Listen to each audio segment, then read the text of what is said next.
राधा वल्लभ श्री हरिवंश महाराज जी आपको ऑनलाइन देखकर ही मुझको बहुत ताकत मिलती है और आज तक आपके साक्षात दर्शन नहीं हो पाए थे। महाराज जी मेरा प्रश्न है कि आपके वीडियो देखने और अच्छी अच्छी बातें सुनने बहुत अच्छे लगता है, लेकिन जब जीवन में कष्ट आता है और या रोजमर्रा की जिंदगी में वो ज्ञान फॉलो नहीं कर पाते और छोटे छोटे लाभ के लिए सारी कही हुई बातें भूल जाते हैं। अतः आपसे प्रार्थना है कि मार्गदर्शन करें कि इसमें दृढ़ निश्चय उन बातों को धारण करने के लिए दृढ़ निश्चय नाम बल से होता है।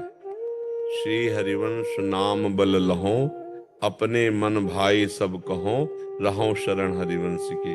जैसे हमें जानकारी है कि हमको ये करना चाहिए और ये नहीं करना चाहिए, पर हम सुख की लालसा से इतना परास्त हो जाते हैं कि जो नहीं करना चाहिए वो कर बैठते हैं और जो करना चाहिए वो नहीं कर पाते हैं।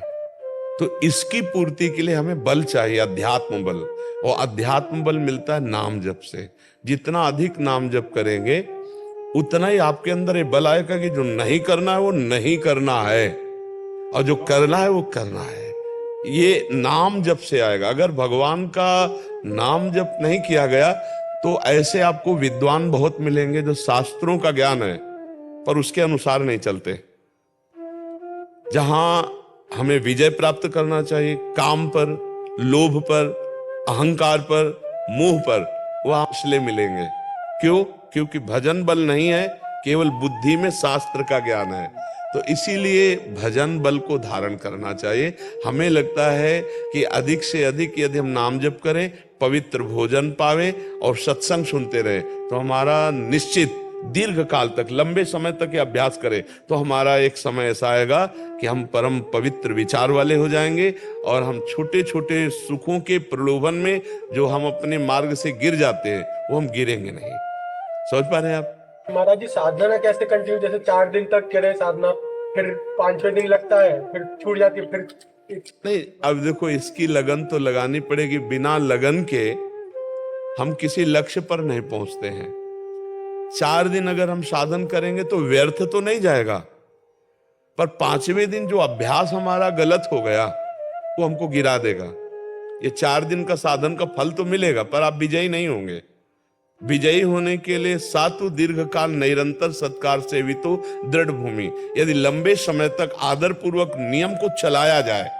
देखो, नियम में बहुत बड़ी ताकत होती है। नियम अगर नहीं धारण करोगे तो फिर बात नहीं बनेगी।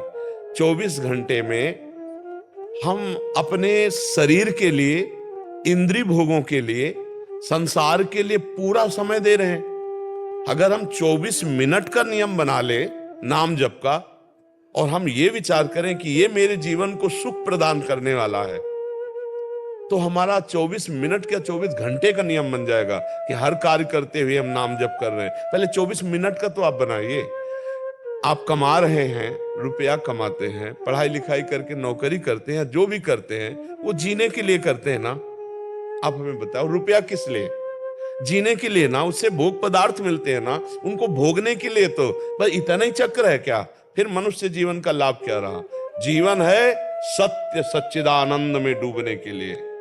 ये जीने के साधन है। रुपया पैसा कमाकर, भोग सामग्री एकत्रित करके परिवार का पोषण, शरीर का पोषण, लेकिन हम जी रहे हैं प्रभु के लिए। अगर हमारा जीवन प्रभु के लिए नहीं है तो फिर मृत देह है।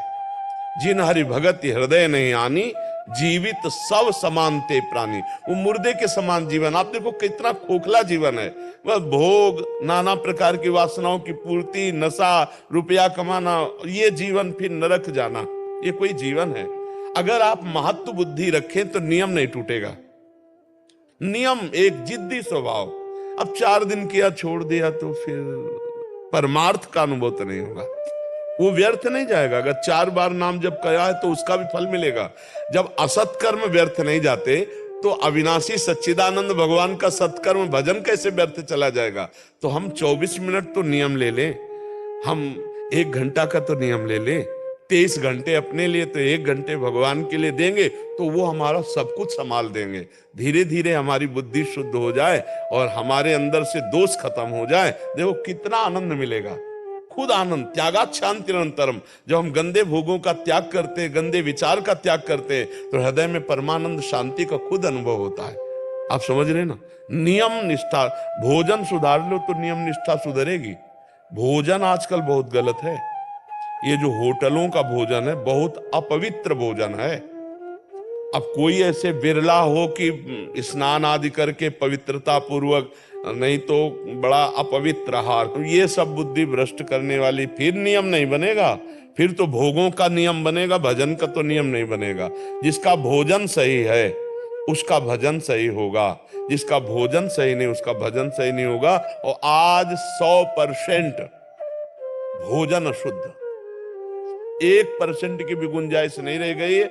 यदि आप अपने घर में पवित्रता पूर्वक बनाएं तो मान लो हल्दी ला करके घर में कूट के आप छौंकें तो हल्दी है, नहीं पता नहीं कि हल्दी है कि केमिकल है। आपके घर में गाय है और आप दूध दूह के ले रहे हैं तो पता है कि दूध है, नहीं पता नहीं दूध है कि केमिकल है। अब ऐसे भोजन जाएंगे